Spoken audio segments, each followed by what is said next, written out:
Di sebelah sana, di layar kaca Anda dapat Anda lihat bahwa rumah dengan ketinggian 2 lantai ini sudah mulai terendam banjir. Artinya ketinggian air sudah mencapai 4 meter. Hingga tempat saya berdiri ini ada setinggi betis. Dan akan saya perlihatkan di sebelah sini barang-barang warga yang ada di rumah-rumah yang pada bagian bawah dekat dengan aliran sungai Kali Ciliwung sudah mulai dipindahkan warga ke tempat yang lebih tinggi. Ini ada sofa, lemari, dan barang-barang penting lainnya sudah mulai dikumpulkan di sini. Sehingga masyarakat sampai saat ini masih belum bisa melakukan aktivitas secara normal. Barang-barang yang penting milik warga, ada kulkas, lemari es, sofa, lemari, barang-barang penting lainnya dikumpulkan di rumah warga di ketinggian yang lebih tinggi agar tidak basah terkena banjir. Dan akan saya sampaikan juga kepada Anda, Togi dan pemirsa, untuk mengetahui lebih lengkap bagaimana kronologi air di daerah aliran sungai ini. Saya akan mengajak Anda berbincang dengan Ketua RT 11 RW 6 Pejaten Timur, yaitu Bapak Hamzah. Kita sapa terlebih dahulu. Halo Pak Hamzah. Ya, selamat siang. Selamat pagi, selamat siang. Selamat pagi Pak, ini masih pagi. Ya, masih pagi. Pak Hamzah, mungkin bisa diceritakan bagaimana kronologi ketinggian air yang ada di daerah aliran sungai ini. Kabarnya sampai 4 kali evakuasi nih Pak.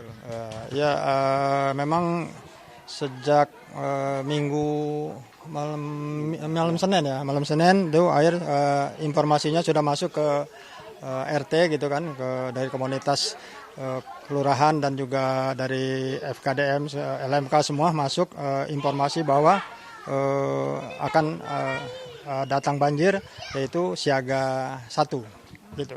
Nah, jadi kita informasikan, kebetulan kami di sini juga memang ada beberapa komunitas dari masuk WA, jadi grup WA grup, jadi kita pemberitahuan dari itu. Dan juga memang ini kan banjir istilahnya ini udah puluhan tahun ya, banjir begini lagi. Dulu kurang lebih 2007. Nah, tapi kalau memang warga yang ke bawah itu memang dia langganan. Tiap tahun tuh paling tidak 4 kali 5 kali banjir yang di bawah. Nah, tapi kalau ini nih memang puluhan tahun baru terjadi lagi. Kurang begitu banjir ya. Ada 15 tahunan mungkin ya. 2007 sampai sekarang baru banjir begini lagi. Nah, jadi gitu. Di ketinggian ini berarti sejak 2007 kemudian baru terjadi lagi. Terjadi begini lagi. Ya. Kemudian ini ada berapa banyak warga di RT 11 Pak yang mengungsi? Warga berdampak itu tadi dihitung-hitung hampir kurang lebih 100 KK ya, 100 KK. Dan jiwa kurang lebih 240-an. 240 jiwa. 240 jiwa yang harus mengungsi di kawasan sini. Mereka mengungsi kemana Pak? Jadi kebetulan memang kan tidak ada khusus untuk pengungsi ya. Jadi masing-masing ke rumah tetangga yang terdekat. Karena memang dia tidak mau umpamanya diungsikan karena memang kan mereka sambil menunggu air ini surut. Nah, jadi kalau memang jauh-jauh repot. Ya, jadi mereka seperti ini. Ibu-ibu ini kan yang berdampak ini banjir. Jadi mereka tuh kalau airnya itu buru-buru karena kalau airnya sudah turun bersihkannya repot gitu.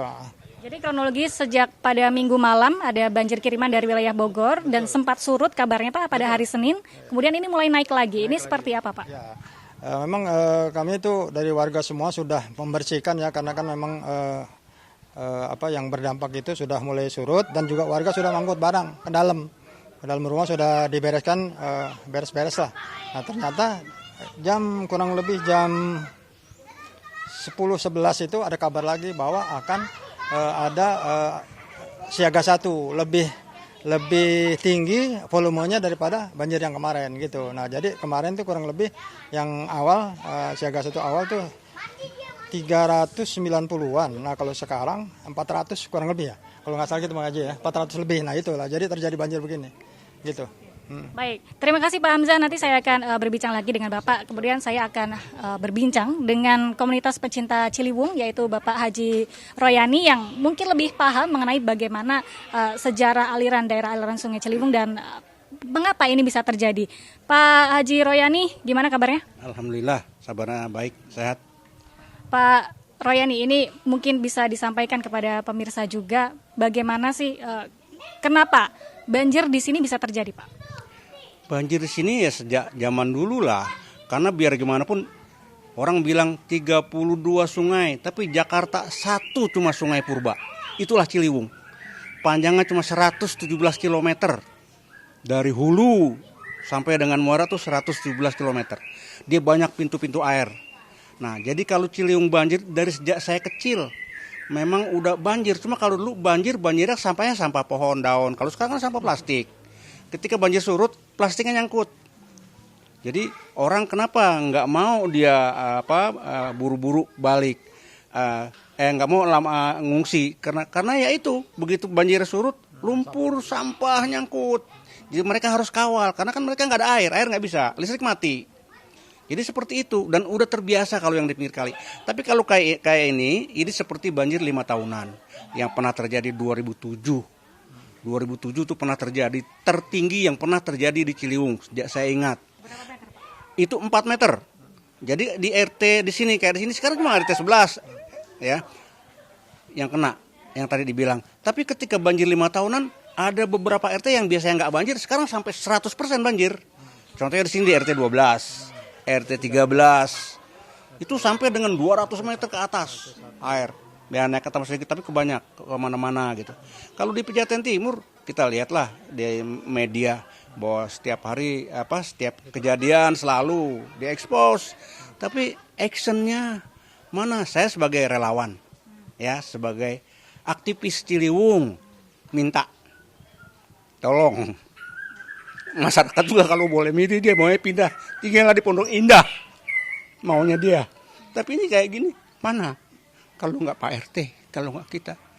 Artinya tadi ada kasus di sini pagi-pagi saya tanggung jawab mau matiin listrik aja tuh. Padahal nggak boleh. Jangan nih begini. Coba bayangin kalau orang mati kesetrum listrik. Iya, siapa yang nolongin juga mati duluan gitu. Jadi makanya saya datang ke PLN minta dimatiin. Saya tanggung jawab. Tuh ada spindle. Jadi yang cuma sekitar ini aja. Jadi sebagai komunitas saya berharap, ayo dong jangan cuma diseret-seret ke politik. Yang namanya normalisasi, naturalisasi. Yang kita butuhkan realisasi. Jakarta. Sejak saya ingat Kampung Melayu sampai sekarang kan. Iya, ada beberapa yang udah ditanggul aman. Sistem sampah perbaikan udah agak baik. Tapi masyarakatnya, iya kan, masyarakatnya dia kan maunya kayak hari ini ya, orang mau sekolah. Ini kayak gini nih biasanya, pagi dia mau sekolah, malam air nyampe. Seperti itu. Saya pengen, udahlah jangan janji-janji mulu.